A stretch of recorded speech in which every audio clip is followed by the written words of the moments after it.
Hey, what's up? What's going on? It's your girl Mary Jane. Please like, subscribe to my YouTube channel. It would be greatly appreciated from the bottom of my heart. My peeps, my peoples. Anyway, so let's get into it.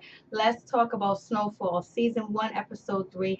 It starts off really slow. I'm not gonna get into everything that happened on the show, but it was a pretty good episode. It got real. It got real. So, the last episode, Franklin, he has the money stolen from him, the money that he needs to pay Javi, and so that money's gone. And so the two guys that stole the money from him, he needs to get the money back. So, Franklin, he goes inside the bar establishment or whatever, to go talk to Claudia. Claudia gives him the names of the two guys that stole the money or whatever. So he goes, and so then after that, Franklin, he goes to the projects or whatever, and he goes to see his best friend Leon, I believe. Yeah, Leon or Leonard. I'll just say Leon. So anyway, he goes to see Leon. They talk. Leon said, "You know what? I know some homies that can help you get your money back, but it's not going to be for free." So they go to an alley. I remember like this in Oakland, California, like this area, because I used to live in Oakland, California. So anyways, like the alleys and shit or whatever. So anyways, there's a bunch of gang members, and they're playing a video game, but it sounds like they're actually beating up somebody. So they're both scared. You can see that they're both are still little children, and in a grown man's world, in a grown man's business. But so anyways, they walk inside, everything's cool. The guys are playing a video game, like the video games that you go into the store and you put a quarter inside the machine. So they're playing that type of video game or whatever. So then after that, one of the three or four other dudes was like, nah, we straight. And so then the other dude was like, yo, I hope you go get your money or whatever. So he gets up out the chair and they jump in a car and they go see one of the dudes that stole the money from, Franklin. They beat him up, they torture him or whatever, but he still doesn't give in. And so, Franklin is still trying to get his money or whatever. So then the gang member guy, he ends up like beating the guy that stole the money from Franklin, and then he takes him to the room and he rapes him. And oh my god, so now this guy, he gets raped or whatever, and you can see he has no more fight in him. He's not talking shit anymore. He's not doing the things that he was doing anymore. Now you can see the man part of him is gone. His masculinity is gone. It's taken away. And so this gang member, after he rapes the dude, he goes into the other bedroom. I don't even know why Franklin or his best friend didn't even look in that room. And so they look at the guy that got beat up, that got raped. Now they look at him, and you can see his fight is gone. So his fight is gone, and just staring at him. It's like horror. It's like horrific. It's like something they just can't understand. But at first, Franklin was thinking that the gang member was beating him up in the bedroom, because the gang member dragged him in the bedroom and then shut the door. And so then, so Franklin's best friend, I think Leonard, went over there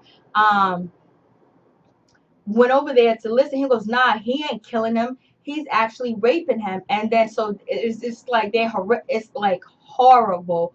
It's horrific. It's a tragedy that happened right before their eyes. So this is going to cause these two young men to have some damage. But Leonard probably experienced this before. Not that he got raped, but he probably experienced people being raped. I mean, men being raped, because he was locked up in a juvenile facility or whatever. So then after that,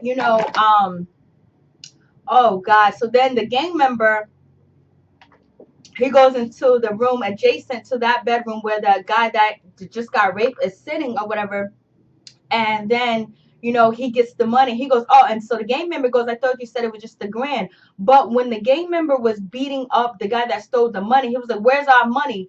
And so when the gang member said, where's our money? I just knew he was going to steal the guy's money. That's the only thing that kind of gets me about this show, is I can actually foresee or guess what's going to happen next. Kind of like when you're watching it, you can have like two predictions, and then one of them will come true, or three. You have three predictions and one will become true. And then some of the scenes are just too long that they're trying to explain to us, where it gets kind of boring. So, but it's still real. It's real out there. So anyways, um the gang member takes the money and he bounces. And so now, Franklin doesn't know what to do at this point. So he goes to his uncle's house, and his auntie Lou gives him the gun. Gives him a gun. I don't know what Franklin's gonna do now, but Franklin has to go try to get his money. So how is he gonna get his money from these gang members? Because they were scared of this guy, and Franklin ain't a street person, nor is his best friend. They're not gang members. They're not thugs. They're not killers, whatever. Because that dude, when he came in there to get that money, that gang member, he was beating the shit out of that young boy, and then he raped him. So these are some terrible fucking individuals that Franklin best friend Leonard got him involved in. So now he got to get his money from this dude, and he's gonna do it on his own with a gun, I guess. Or is he gonna go back with his best friend and have him help him when his best friends live right around the corner, and right around the corner from this alley where these gang members hang out, and they know where he lives at? So I don't know if Franklin's aunt's gonna help him. I don't know if Franklin's gonna go talk to Javi, but his money's gone for now. But I have a feeling that he's gonna get his money back. He has to get his money back. There's gonna be a way for him to get his money back. I don't know if he's gonna go to Javi. I don't know if his aunt Lou's gonna help him, or is Claudia gonna help him, because now she's not gonna be able to get any more drugs. From Franklin. No more keys and that pure coke. So we'll see what happens. But damn, Franklin, shit going wrong for him already. But his uncle warned him that this is a dirty business. This is a dirty game. But Franklin said the game of life is rigged, and and this is the only way he sees fit to make money, whatever. Because he's been to school, he graduated. I think he went to college too. He can't afford college, but he's actually a smart individual. He's smarter than most kids in his neighborhood when you come to like books, economics, and understanding, and being charming, and using high vocabulary. So we'll see what happens. And so then we get to Gustavo and Lucia. I think her name is Lucia, or whatever her name is, Pedro. They're trying to come up with a plan to kill somebody that is close to Pedro's father, because he's gonna end up killing everybody close. The father is in the cartel, Mexican cartel, and Gustavo stole the money from the father. I mean, from Pedro's father, because Pedro ordered Gustavo and Lucia. She ordered Gustavo to steal the money so they can purchase the cocaine from Teddy, the FBI agent, and and the other guy, Udo, whatever his fucking name is. I can't remember his name. So anyways, so they get together, and they're trying to they're trying to hitch a plan together so they can find out who is the best person to kill closest to their father. And they want Gustavo to do it, but Gustavo don't want to do it, and he doesn't want to kill anybody that has family and kids. And so he goes to one guy's house, and he's in a he's homosexual or whatever, and he's in love with his partner, and they're kissing and all this other stuff. And Gustavo, he feels empathy, and he feels like that's that guy's family. And so he comes back to Pedro and Lucia, and they're like, no, why didn't you fucking kill him? He's a bato, or a bundejo, or cabron, whatever Spanish word they I forgot the Spanish word that they use to describe the guy. But Gustavo was like, no, I'm not gonna kill him because he has a family. So then the other guy that's left on the list to kill as a security guard is a security person for Pedro's father and Lucia's uncle. And so now they're scoping him out, and they're gonna try to take him out. And so Lucia, she goes inside where the guy is watching the area. He's securing the area. He's like a security guy, security. So she goes inside, and Pedro and Gustavo are in the car waiting, and they're gonna come in later. So let's see if they're able to get away with that plan, because basically, if they don't kill somebody and take the suspicion off of themselves, Pedro's father will have all three of them killed.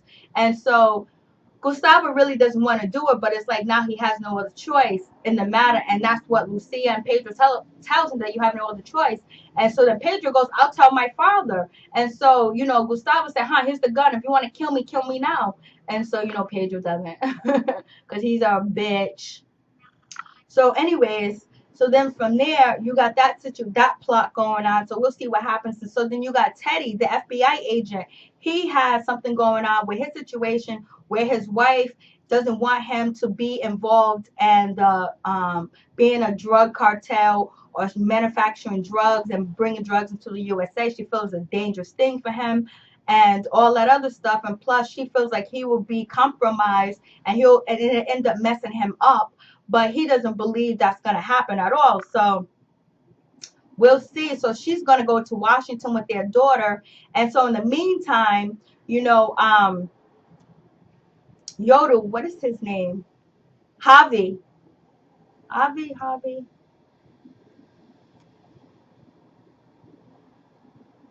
I think his name is Javi.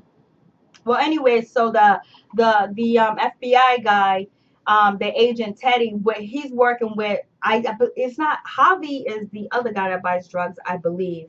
What is Javi X? Well, Teddy, the guy that he's partnered with, they get a shipment of like bazooka, rocket ship guns, and all this other stuff. But Teddy wants to make sure the serial numbers are scratched off and melted off and everything, and the containers that they came in does not go to the country that they want to ship them to, because Teddy's partner, he wants to make sure that his people and his country get the guns and the ammunition and stuff like that so they can fight the war. And there's documentation that something like that did happen in real life. And then also with them dropping off guns and artillery and weapons and California, so the gang members can get the guns. And this has all been documented. But the show is loosely based on it, So it's getting real. And so Teddy's partner, I believe his name is Javi, or is it Javi? Got to be the old guy that lives in the nice house that Franklin owed drugs to. But what is it Yoda? Alejandro? Well, Teddy's partner or whatever. Teddy's partner, they were supposed to take the serial numbers off, but they didn't, and they shipped the guns wherever Teddy's partner's from, so the people and the jungle will have weapons and stuff. But Teddy's afraid that the weaponry will be traced back to the U.S. government, and then his cover will be blown. Then it'll be a big scandal. So we'll see how that goes. And it also seems like Teddy has a very bad past, and he's gonna get compromised in some type of way, that he's not gonna totally stay legit or stay to his oath with the CIA. I don't know what oath that is, if he's selling drugs and putting drugs on the street. And Teddy also says, oh, cocaine is a rich man's drug. Yeah, but it's being sold in the hood, so how is that happening? Because they're cooking up and making rock cocaine, god damn it. So anyways, he thinks there's gonna be no consequence, especially when his wife asks him, do you understand what's going on? And he's like, yeah, I got this or whatever. So we'll see where that story takes place. So we'll find out what happens with Lou. And Franklin mom doesn't know anything about Franklin in the situation. He's beat up bad, and this kid is really stressed out. So at the end of the episode, Franklin goes home to his mom with his gun. He changes clothes and he's under his mom's arm, and it just shows you the love that they have for each other. And he's still a young boy. He's still a young man and a grown man's business, and a dangerous business. But his life is on the line if he don't get that money back. But I have a feeling he's gonna get that money back. He's gonna maneuver a way to get the money back, because one thing he is smart, especially when he thinks by himself. But once he brought his best friend into it, the situation kind of went awry, because he didn't have control over the situation. So we'll see if Franklin gets control back over the situation. We'll see if his auntie Lou steps in. We'll see if Claudia might step in. Or it'll be wonderful if Franklin's father steps in, or if his uncle Jerome, I think his uncle name is Jerome, will step in or whatever. But Jerome don't want no parts in it, because he already warned Franklin. So until next time, everybody. So this is my review on SnowFall Season 1, Episode 3. I'm out. Peace. Have a wonderful day, people.